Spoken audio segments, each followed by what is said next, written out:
Guys, ഈ റബ്ബറും വലിച്ചുകൊണ്ടിരിക്കുന്ന വേറെ ഒന്നിനുമല്ല, റബ്ബർ ബാൻഡ് ഉപയോഗിച്ച് മീൻ പിടിച്ച് കാണിക്കാൻ ഒരു ചലഞ്ച് നമുക്ക് വന്നിരുന്നു കേട്ടോ. എന്തായാലും കുറച്ച് റബ്ബറും ലൈനും ഹുക്കുമായിട്ട് നമ്മൾ ഇതങ്ങ് ട്രൈ ചെയ്യാൻ തന്നെ പോവുകയാണ്. വഴിയിലുള്ള ചായക്കടയിൽ നിന്ന് കുറച്ച് റബ്ബർ വാവിട്ട് ചോദിച്ച് വാങ്ങിയിട്ടുണ്ട്. ഒരു ചെറിയ ചൂണ്ടയിൽ ഈ റബ്ബർ ഇതുപോലെ കെട്ടി അങ്ങ് എടുക്കുവാണ്. ഇതിന് തൊട്ട് മുകളിലായി തന്നെ ചെറിയൊരു അസിസ്റ്റ് ചൂണ്ടയും കൊടുത്തിട്ടുണ്ട് കേട്ടോ. ഇനിയുള്ള അടുത്ത പരിപാടി റബ്ബർ ബാൻഡിന്റെ നീളം ഇതുപോലെ അങ്ങ് വെട്ടി കുറയ്ക്കുക എന്നതാണ്. ലൈനിന്റെ നീളം നല്ല നീളത്തിലിട്ട് കട്ട് ചെയ്ത ശേഷം നമ്മൾ നമ്മുടെ AK-47 പുറത്തെടുത്തിട്ടുണ്ട്.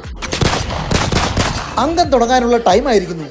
വളരെ പ്രതീക്ഷയോടെ തന്നെയാണ് നമ്മൾ ഈ ഒരു ഐറ്റം കാസ്റ്റ് ചെയ്ത് റിട്രീവ് ചെയ്തുകൊണ്ടിരിക്കുന്നത്. എന്തായാലും മൂന്നാമത്തെ കാസ്റ്റിംഗിൽ നമുക്ക് ഐറ്റത്തിൽ മീൻ അടിച്ചിട്ടുണ്ട്. പക്ഷേ നമ്മുടെ നല്ല ബെസ്റ്റ് ടൈം ആയതുകൊണ്ട് മീനിനെ വലിച്ച് കരക്കെത്തിച്ച് പൊക്കിയെടുക്കാൻ നേരം അത് ഹുക്കിൽ നിന്ന് മൂരി പാറയുടെ ഗ്യാപ്പിലേക്ക് കറക്റ്റ് വീണിട്ടുണ്ട് കേട്ടോ. എന്നാലും ചലഞ്ച് നമുക്ക് ഇങ്ങനെ വിട്ടുകളയാൻ പറ്റത്തില്ലല്ലോ അല്ലേ. കുറച്ച് നേരത്തെ കാസ്റ്റിംഗിന് ശേഷം നമുക്ക് നമ്മുടെ റബ്ബറിൽ നല്ലൊരു സ്ട്രൈക്ക് തന്നെ കിട്ടിയിട്ടുണ്ട്. അത്യാവശ്യം സൈസുള്ള ഒരു വല്ലാഞ്ച് മീനാണ് നമ്മൾ ഉണ്ടാക്കിയ റബ്ബറിൽ കയറി സ്ട്രൈക്ക് ചെയ്തിരിക്കുന്നത്. ആശാന്റെ പല്ലിന്റെ അരം കൊണ്ട് കെട്ടിയ റബ്ബറിന്റെ കുറെയൊക്കെ കട്ടായി പല വഴിക്ക് പോയിട്ടുണ്ട്. പിന്നെ കരക്കെത്തിയിട്ടും ആശാന്റെ അരിശം അങ്ങോട്ട് തീർന്നിട്ടില്ല.